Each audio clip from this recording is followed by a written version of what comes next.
اللہ الرحمن الرحیم۔ آج کے سبق میں ہم انشاءاللہ العزیز سورۃ البقرہ کی 10 آیتیں پڑھیں گے۔ ان 10 آیتوں کا لفظی ترجمہ با محاورہ ترجمہ ہوگا۔ سب سے پہلے سورۃ البقرہ کا مختصر سا تعارف ہمارے ذہن میں ہونا چاہیے۔ یہ مدنی صورت ہے۔ جب حضور نبی کریم صلی اللہ تعالی علیہ وآلہ وسلم آپ ہجرت فرما کر مدینہ منورہ میں تشریف فرما ہوئے، اس وقت یہ سورہ پاک نازل ہوئی۔ اس سورت میں 40 رکوع اور 286 آیتیں ہیں، جس کی الفاظ 6031 اور حروف کی تعداد 20,000 ہے۔ بقرہ نام رکھنے کی وجہ یہ ہے کہ عربی میں گائے کو بقرۃن کہتے ہیں، اور اس صورت میں بنی اسرائیل کی ایک گائے کا واقعہ بیان کیا گیا ہے، اس کی مناسبت سے اسے سورۃ البقرہ کہتے ہیں۔ اس سورت پاک کے بہت زیادہ فضائل ہیں، بہت زیادہ فوائد ہیں، اپنے گھروں میں پڑھتے رہنا چاہیے۔ بلکہ آپ کے سامنے حدیث پاک عرض کرتا ہوں، مسلم شریف کے اندر روایت موجود ہے۔ حضرت ابو ہریرہ رضی اللہ تعالیٰ عنہ سے روایت ہے کہ حضور صلی اللہ تعالیٰ علیہ وآلہ وسلم نے ارشاد فرمایا کہ اپنے گھروں کو قبرستان نہ بناؤ، یعنی اپنے گھروں میں عبادت کیا کرو، اور شیطان اس گھر سے بھاگتا ہے جس میں سورہ بقرہ کی تلاوت کی جاتی ہے۔ اسی طرح ایک اور روایت میں حضرت ابو ہریرہ رضی اللہ تعالیٰ عنہ آپ سے ہی مروی ہے کہ حضور صلی اللہ علیہ وآلہ وسلم نے ارشاد فرمایا، ہر چیز کی ایک بلندی ہے، اور قرآن کی بلندی سورہ بقرہ ہے۔ اس میں ایک آیت ہے جو قرآن کی تمام آیتوں کی سردار ہے، اور وہ آیت کون سی ہے؟ آیت الکرسی، جس کو ہم کہتے ہیں، اور وہ آیت الکرسی ہے۔ تو ناظرین و سامعین، اپنے گھروں میں قرآن پاک کو پڑھنے کی ایک روٹین بناؤ۔ ہر روز کی بنیاد پر کچھ نہ کچھ جتنا حصہ ہو سکے لازمی پڑھا کریں۔ ترجمے کے ساتھ، تفسیر کے ساتھ سمجھنے کی کوشش فرمائیں۔ اللہ پاک آپ کے ہم سب کے علم و عمل میں مزید برکتیں عطا فرمائے۔ تو آئیے سب سے پہلے سورۃ البقرہ کی 10 آیتیں، ان کی تلاوت سماعت فرمائیں۔ اعوذ باللہ من الشیطان الرجیم، بسم اللہ الرحمن الرحیم۔ الف لام میم، ذالک الکتاب لا ریب فیہ ھدی للمتقین الذین یؤمنون بالغیب ویقیمون الصلاة ومما رزقناہم ینفقون والذین یؤمنون بما انزل الیک وما انزل من قبلک وبالآخرۃ هم یوقنون اولئک علی ھدی من ربہم واولئک هم المفلحون۔ ان الذین کفروا سواء علیہم اانذرتہم ام لم تنذرہم لا یؤمنون۔ ختم اللہ علی قلوبہم وعلی سمعہم وعلی ابصارہم غشاوۃ ولہم عذاب عظیم۔ ومن الناس من يقول آمنا بالله وباليوم الآخر وما هم بمؤمنين يخادعون الله والذين آمنوا وما يخدعون إلا أنفسهم وما يشعرون في قلوبهم مرض فزادهم الله مرضا ولهم عذاب أليم بما كانوا يكذبون۔ صدق اللہ العظیم۔ تو آئیے اب لفظی ترجمہ اور با محاورہ ترجمہ پڑھتے ہیں۔ الف لام میم، یہ حرف حروف مقطعات میں سے ہے، اور قرآن پاک کی 29 صورتوں کے شروع میں اس طرح کے حروف آتے ہیں، جس طرح الف لام میم، بعض صورتوں میں نون قاف۔ تو اس طرح کے الفاظ قرآن پاک کی 29 صورتوں کے شروع میں آتے ہیں، انہیں حروف مقطعات کہتے ہیں۔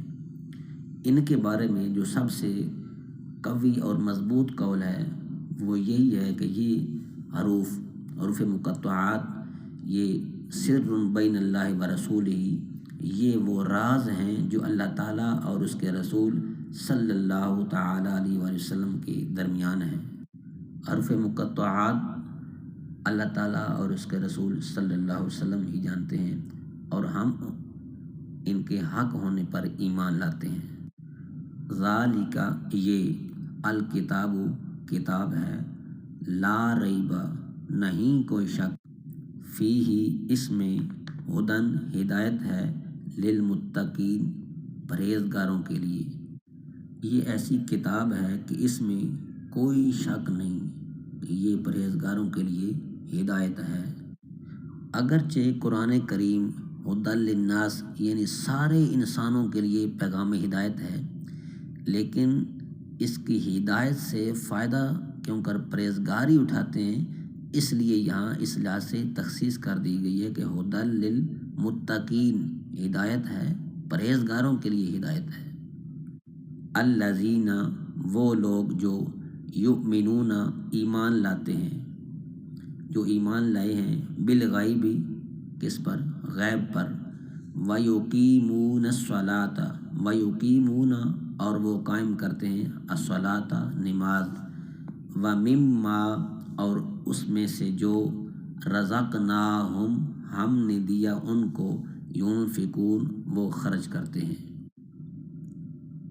وہ لوگ جو غیب پر ایمان لاتے ہیں اور نماز قائم کرتے ہیں، اور جو کچھ ہم نے انہیں دیا ہے اس میں سے وہ اللہ کی راہ میں خرچ کرتے ہیں۔ والذین یؤمنون، اور وہ لوگ، والذین، اور وہ لوگ جو یؤمنون، ایمان لاتے ہیں، بما، اس پر جو، انزل، نازل کیا گیا، الیک، آپ کی طرف، وما انزل، اور جو نازل کیے گیا، من قبلک، آپ سے پہلے، وبالآخرۃ، اور آخرت پر، ہم یوقنون، یہی لوگ یقین رکھتے ہیں۔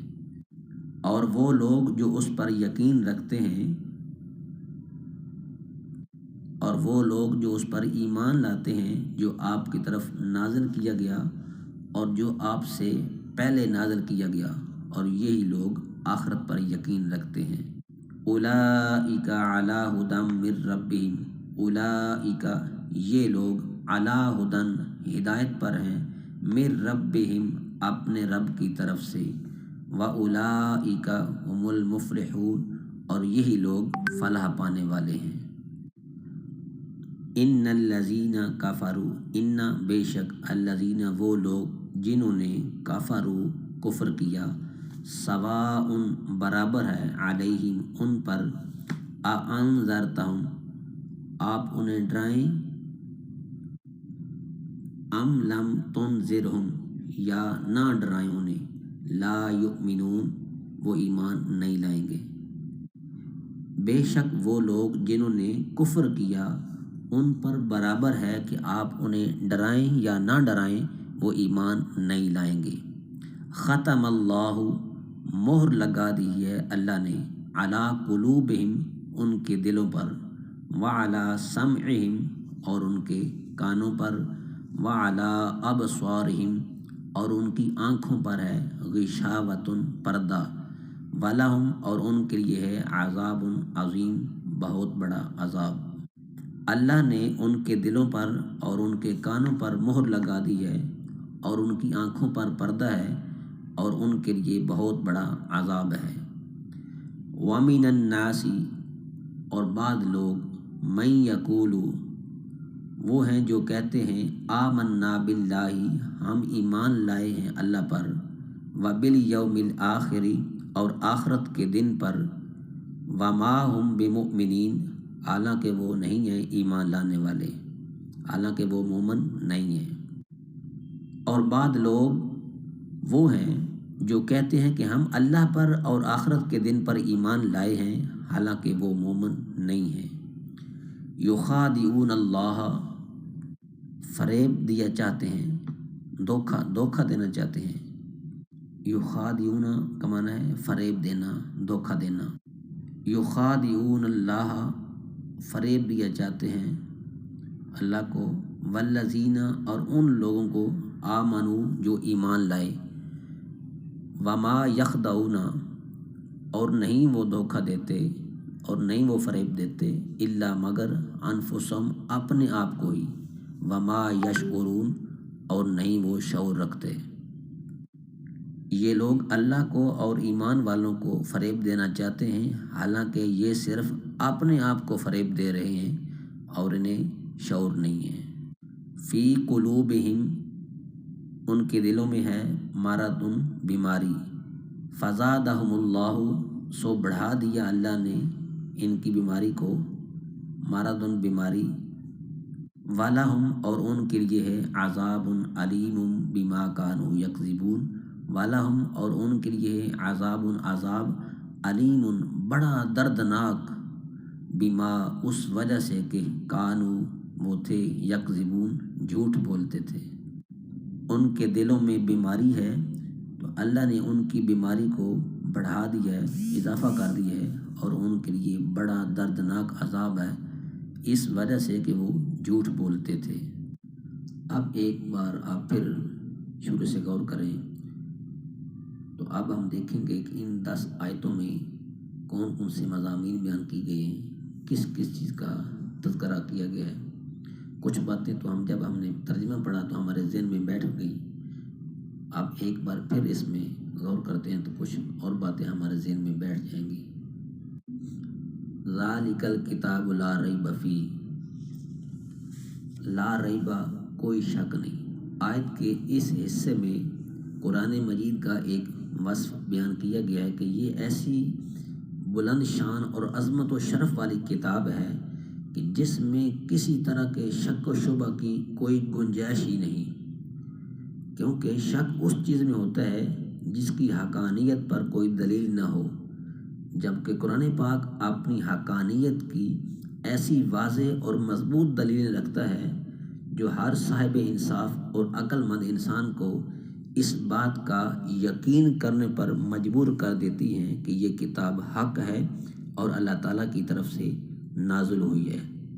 تو جیسے کسی اندھے کے انکار سے سورج کا وجود مشکوک نہیں ہوتا، ایسے ہی کسی بے عقل مخالف کے شک اور انکار کرنے سے یہ کتاب مشکوک نہیں ہو سکتی۔ اللہ پاک نے بڑے واضح الفاظ میں ارشاد فرمایا کہ لا ریب فیہ، اس میں کوئی شک کی گنجائش ہی نہیں ہے۔ آگے فرمایا ھدی للمتقین، ہدایت ہے متقین کے لیے، پرہیزگاروں کے لیے، ڈرنے والوں کے لیے ہدایت ہے۔ قرآن مجید سے حقیقی نفع صرف متقی لوگ حاصل کرتے ہیں، اس لیے یہاں ھدی للمتقین یعنی متقین کے لیے ہدایت فرمایا گیا ہے۔ تقویٰ کے علماء نے مختلف معنی بیان فرمائے ہیں کہ تقویٰ کیا ہے۔ شریعت کی اصطلاح میں تقویٰ کا معنی یہ ہے کہ نفس کو ہر اس کام سے بچانا جسے کرنے یا نہ کرنے سے کوئی شخص عذاب کا مستحق ہو، جیسے کفر و شرک، کبیرہ گناہوں سے بچنا، بے حیائی کے کاموں سے اپنے آپ کو بچانا، حرام چیزوں کو چھوڑ دینا اور فرائض کو ادا کرنا وغیرہ۔ اب الذین یؤمنون بالغیب سے لے کر مفلحون تک، واولئک ھم المفلحون تک ان متقین کی علامات بیان کی گئی ہیں، متقین کی صفات بیان کی گئی ہیں جو قرآن کی ہدایت سے بہرہ ور ہوتے ہیں۔ ان کی پہلی علامت کیا بیان کی گئی ہے کہ وہ غیب پر ایمان لاتے ہیں۔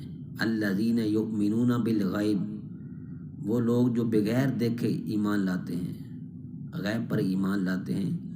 آگے بیان فرمایا کہ وَيُقِيمُونَ الصَّلَاةَ، اور نماز قائم کرتے ہیں۔ اور پھر تیسری بات وَمِمَّا رَزَقْنَاهُمْ يُنْفِقُونَ، اور ہمارے دیے ہوئے رزق میں سے کچھ ہماری راہ میں خرچ کرتے ہیں۔ والذین یؤمنون بما انزل الیک وما انزل من قبلک وبالآخرۃ هم یوقنون۔ اس کے اندر دو باتیں بیان کی گئی ہیں، ایک ایمان بالکتب اور ایک ایمان بالآخرہ۔ یہاں تک متقین کی 5 صفات بیان کی گئی ہیں۔ نمبر 1 ایمان بالغیب، دوسرے نمبر پہ اقامت الصلاۃ، تیسرے نمبر پہ انفاق فی سبیل اللہ کی راہ میں خرچ کرنا، اور چوتھا ایمان بالکتب، اور پانچواں ایمان بالآخرہ۔ اولئک علی ھدی من ربہم واولئک ھم المفلحون۔ یہی لوگ اپنے رب کی طرف سے ہدایت پر ہیں اور یہی لوگ کامیابی حاصل کرنے والے ہیں۔ یعنی جن لوگوں میں جو پیچھے صفات بیان کی گئی ہیں، جن لوگوں میں بیان کی گئی صفات پائی جاتی ہیں، وہ اپنے رب کی طرف سے عطا کی گئی ہدایت پر ہیں، اور یہی لوگ جہنم سے نجات پا کر اور جنت میں داخل ہو کر کامل کامیابی حاصل کرنے والے ہیں۔ یہی لوگ فلاح پانے والے ہیں، کامیابی حاصل کرنے والے ہیں۔ ان الذین کفروا سواء علیہم، بے شک وہ لوگ جن کی قسمت میں کفر ہے ان کے لیے برابر ہے۔ تو چونکہ ٹھنڈک کی پہچان گرمی سے، دن کی پہچان رات سے ہوتی ہے، اچھائی کی پہچان برائی سے ہوتی ہے، تو اسی طرح اس لیے اہل ایمان کے بعد اب کافروں اور منافقوں کے افعال اور ان کے انجام کا ذکر شروع کیا گیا ہے، تاکہ ان کی پہچان بھی واضح ہو جائے اور آدمی کے سامنے تمام راہیں جو ہیں وہ نمایاں ہو جائیں۔ تو اس آیت کا خلاصہ یہ بنتا ہے کہ اے پیارے محبوب صلی اللہ علیہ وآلہ وسلم، وہ لوگ جن کی قسمت میں کفر ہے، جیسے ابو جہل اور ابو لہب وغیرہ، یہ کافر، ان کے لیے برابر ہے کہ آپ انہیں اللہ تعالیٰ کے احکامات کی مخالفت کرنے کے عذاب سے ڈرائیں یا نہ ڈرائیں، یہ کسی صورت میں ایمان نہیں لائیں گے، کیونکہ ان کے بارے میں اللہ تعالیٰ کو پہلے ہی سے معلوم ہے کہ یہ لوگ ایمان سے محروم ہیں۔ ختم اللہ علی قلوبہم وعلی سمعہم وعلی ابصارہم غشاوۃ ولہم عذاب عظیم۔ اللہ نے ان کے دلوں پر اور ان کے کانوں پر مہر لگا دی ہے، اور ان کی آنکھوں پر پردہ پڑا ہوا ہے، اور ان کے لیے بہت بڑا عذاب ہے۔ وَمِنَ النَّاسِ مَن يَقُولُ، اس سے پہلی آیات میں مخلص ایمان والوں کا ذکر کیا گیا جن کا ظاہر و باطن درست اور سلامت تھا۔ پھر ان کافروں کا ذکر کیا گیا جو سرکشی اور عناد پر قائم تھے، اور اب یہاں سے لے کر وَمِنَ النَّاسِ مَن يَقُولُ، یہاں سے لے کر آیت نمبر آگے 20 تک منافقوں کا حال بیان کیا جا رہا ہے، جو کہ اندرون خانہ کافر تھے اور اپنے آپ کو مسلمان ظاہر کرتے تھے۔ تو وَمِنَ النَّاسِ مَن يَقُولُ آمَنَّا بِاللَّهِ وَبِالْيَوْمِ الْآخِرِ وَمَا هُمْ بِمُؤْمِنِينَ۔ اس آیت کا خلاصہ یہ ہے کہ کچھ لوگ اپنی زبانوں سے اس طرح کہتے ہیں کہ ہم اللہ تعالیٰ پر اور آخرت کے دن پر ایمان لے آئے ہیں، حالانکہ وہ ایمان لانے والے نہیں ہیں، کیونکہ ان کا ظاہر ان کے باطن کے خلاف ہے، بلکہ حقیقت یہ ہے کہ وہ منافق ہیں۔ اس آیت سے ایک بات تو یہ معلوم ہوئی کہ جب تک دل میں تصدیق نہ ہو اس وقت تک ظاہری اعمال مومن ہونے کے لیے کافی نہیں ہیں، اور جو لوگ ایمان کا دعویٰ کرتے ہیں اور کفر کا اعتقاد رکھتے ہیں سب منافقین ہیں، اور یہ لوگ اسلام اور مسلمانوں کے لیے کھلے کافروں سے بھی زیادہ نقصان دہ ہیں۔ یخادعون اللہ والذین آمنوا وما یخدعون الا انفسهم وما یشعرون۔ یخادعون اللہ، وہ اللہ کو دھوکہ دینا چاہتے ہیں۔ اب اللہ تعالیٰ اس سے پاک ہے کہ اسے کوئی دھوکہ دے سکے، وہ تمام پوشیدہ باتوں کا جاننے والا ہے۔ یہاں مراد یہ ہے کہ منافقوں کے طرز عمل سے یوں لگتا ہے کہ وہ خدا کو فریب دینا چاہتے ہیں یا خدا کو دھوکہ دینا چاہتے ہیں، یا یہ کہ خدا کو فریب دینا یہی ہے کہ وہ رسول اللہ صلی اللہ علیہ وسلم کو دھوکہ دینا چاہتے ہیں۔ کیونکہ حضور نبی کریم صلی اللہ علیہ وسلم اللہ تعالیٰ کے نائب اور خلیفہ ہیں، اور انہیں دھوکہ دینے کی کوشش گویا خدا کو دھوکہ دینے کی طرح ہے۔ لیکن چونکہ اللہ تعالیٰ نے اپنے حبیب صلی اللہ تعالیٰ علیہ وسلم کو منافقین کے اندرونی کفر پر مطلع فرمایا، تو یوں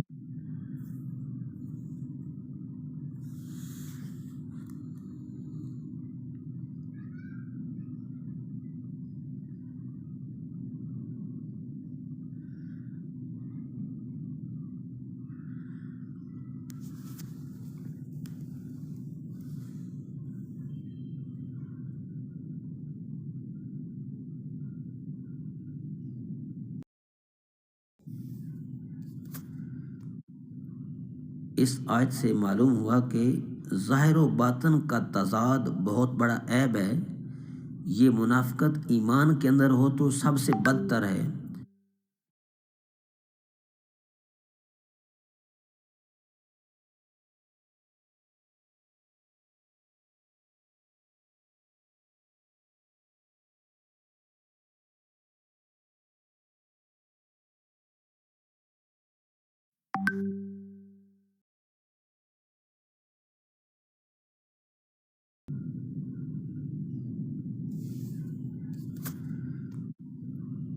اس آیت سے معلوم ہوا کہ ظاہر و باطن کا تضاد بہت بڑا عیب ہے۔ یہ منافقت ایمان کے اندر ہو تو سب سے بدتر ہے، اور اگر عمل میں ہو تو ایمان میں منافقت سے تو کمتر ہے، لیکن فی نفسی سخت خبیث ہے۔ جس آدمی کے قول و فعل اور ظاہر و باطن میں تضاد ہوگا تو لوگوں کی نظر میں وہ سخت قابل نفرت ہوگا۔ ایمان میں منافقت مخصوص لوگوں میں پائی جاتی ہے، جبکہ عملی منافقت ہر سطح کے لوگوں میں پائی جاتی ہے۔ رب کے حضور دعا کرتے رہنا چاہیے کہ حضور نے جتنی منافق کی نشانیاں بتائی ہیں، اللہ ان سے ہمیں بچا کے رکھے۔ آخری آیت، فی قلوبہم مرض، ان کے دلوں میں بیماری ہے، فزادہم اللہ مرضا، تو اللہ نے ان کی بیماری اور بڑھا دی ہے، اضافہ کر دی ہے۔ وَلَهُمْ عَذَابٌ عَلِيمٌ بِمَا كَانُوا يَكْذِبُونَ، اور ان کے لیے دردناک عذاب ہے، جو جھوٹ بولتے ہیں اس وجہ سے ان کے لیے دردناک عذاب تیار کیا گیا ہے۔ فَزَادَهُمُ اللَّهُ مَرَضًا، تو اللہ نے ان کی بیماری میں اور اضافہ کر دیا۔ مفسرین نے اس اضافے کی مختلف صورتیں بیان کی ہیں، ان میں سے ایک دو میں آپ کے سامنے عرض کر دیتا ہوں کہ ریاست چھن جانے کی وجہ سے منافقوں کو بہت قلبی رنج پہنچا، اور وہ دن بدن حضور صلی اللہ تعالی علیہ وآلہ وسلم کی ثابت قدمی اور غلبہ دیکھ کر حسد کی آگ میں جلنے لگے۔ تو جتنا نبی اکرم صلی اللہ تعالی علیہ وآلہ وسلم کا غلبہ ہوتا گیا اور آپ صلی اللہ علیہ وسلم لوگوں میں مقبول ہوتے گئے، اتنا ہی اللہ تعالیٰ نے منافقوں کے رنج و غم میں اضافہ کر دیا۔ منافقوں کے دل کفر، بدعقیدگی اور نبی کریم صلی اللہ تعالی علیہ وآلہ وسلم سے عداوت و دشمنی سے بھرے ہوئے تھے۔ اللہ تعالیٰ نے ان کی ان چیزوں میں اس طرح اضافہ کر دیا کہ ان کے دلوں پر مہر لگا دی، تاکہ کوئی واعظ و نصیحت ان پر اثر انداز نہ ہو سکے۔